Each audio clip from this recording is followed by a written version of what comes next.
On entend des allées Louis, des allées Francky. Ce sont les supporters de Pierre-Franck Winterstein qui essayent évidemment au début du match de faire le travail du challenger. C'est normal.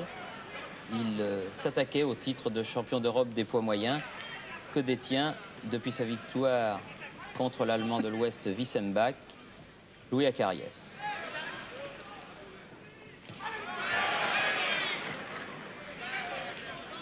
Garde très serrée et fin du deuxième round, un round que Pierre Fula et moi-même nous avons donné à Louis Acariès, le premier round ayant été nul à notre sens, alors que cette charmante jeune personne qui présentait les panneaux annonce par la voix de Joe Tafanelli, toujours en pleine forme, la troisième reprise.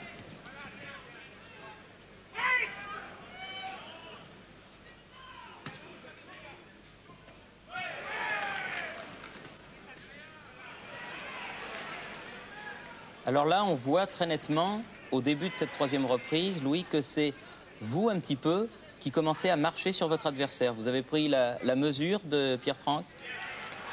Je pense, oui, à ce stade du combat, oui. Mais il était toujours dangereux, Winterstein, car il lui aussi cherchait l'ouverture. Mais je n'ai pas montré une faille dans ma garde et c'est ce qui m'a fait conclure le combat après au quatrième round, car il s'est quelque peu dégarni. Mais je dois dire que ça a été un combattant d'une exemplaire régularité et je dois lui lever mon chapeau. De toute façon, on le verra tout à l'heure. Enfin, vous avez été le premier à rendre hommage à votre adversaire, comme cela se fait couramment en boxe. Mais enfin, vous l'avez fait, vous êtes précipité dans son coin pour le féliciter. Et surtout, dans les déclarations que vous avez faites au micro après le match, vous avez rendu hommage à votre adversaire. Oui, je pense qu'il le mérite parce qu'il a abordé ce combat sans rien perdre et avec du cran.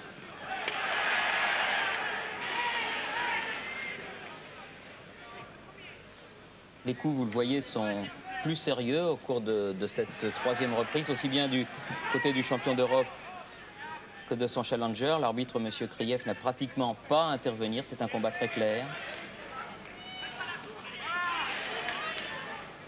Et le stade Pierre de Coubertin, qui était plein au ras-bord hier soir, ça a dû certainement être une très très belle recette de boxe. Eh bien, le stade Pierre de Coubertin, que ce soit des supporters du Gitan ou de Louis Acariès, eh bien le stade Pierre de Coubertin vibrait et les coups faisaient mal.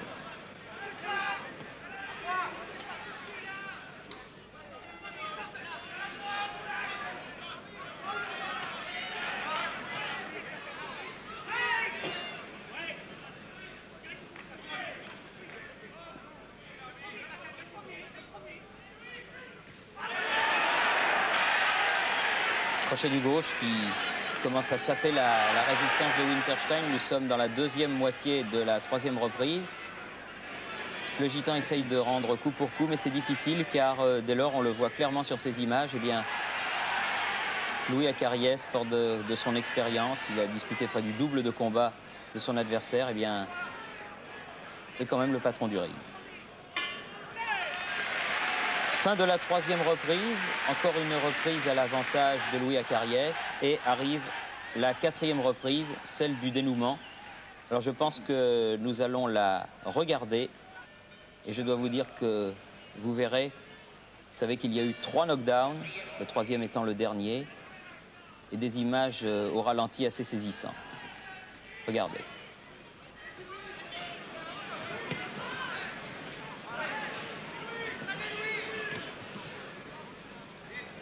La distance est trouvée. Et pour 2-3 coups de Louis, il y a un coup de Pierre-Franck.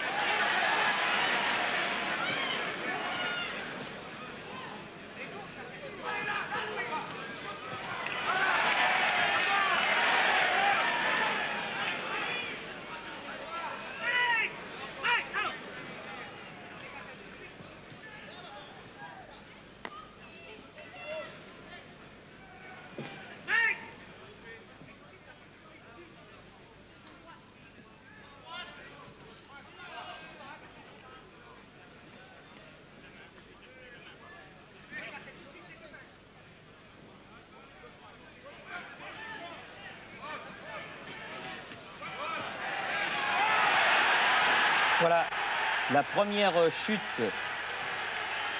au tapis de Pierre-Franck Winterstein. La droite de Louis Acariès est passée. Qu'est-ce qui vous passe à travers la tête à ce moment-là, Louis? Évidemment, je sais que je vais gagner. Il se passe beaucoup de choses. On s'énerve un petit peu ou non? Non, pas du tout. Pas du tout. Et on voit clairement que vous touchez là au foie. Voilà. Il me tarde que le combat se finisse et puis on n'en parle plus, quoi. Oui, d'accord, c'est facile à dire quand même. Non, parce que j'ai un certain respect pour tous mes adversaires et c'est très important. 2 fois compté 8, Winterstein s'est relevé 2 fois très courageusement. Dans son coin, Jovert triture la serviette, mais enfin, il n'a pas voulu la lancer. Vous pensez qu'il a eu tort? Je sais pas, peut-être, je sais pas. Parce que ça, c'est en plus, peut-être, ce que l'on voit là maintenant. Oui, surtout ce que l'on va voir dans quelques secondes. Mais je pense qu'il ne s'en retirera pas trop de ce combat, Franck, parce qu'il était en grande forme. Mais enfin, ça fait mal tout ça. Il a fait un grand combattant. Parce qu'il y a peut-être d'autres boxeurs qui auraient abandonné de soi-même, lui ne l'a pas fait. Là, vous levez les bras. Vous sentez que c'est vraiment fini, là? Oui, et puis je souhaitais que ce soit fini. Je souhaitais que ce soit fini. Monsieur Kriev compte les 10 secondes. À ce moment-là, l'éponge vole, la serviette vole dans le ring. Mais c'est fini. L'arbitre a compté jusqu'à 10 et c'est par KO à la 4e reprise donc que vous allez conserver votre titre. Comme je le disais tout à l'heure, vous êtes le premier à aller dans le coin de votre adversaire pour le féliciter et lui rendre hommage.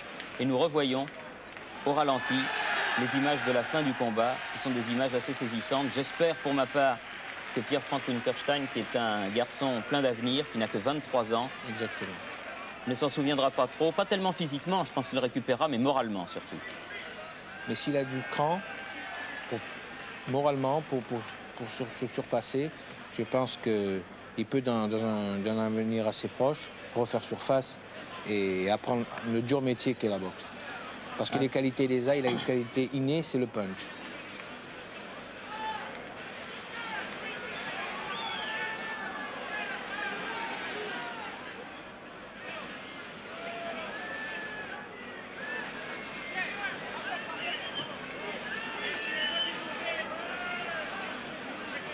Ça fait quand même très très mal.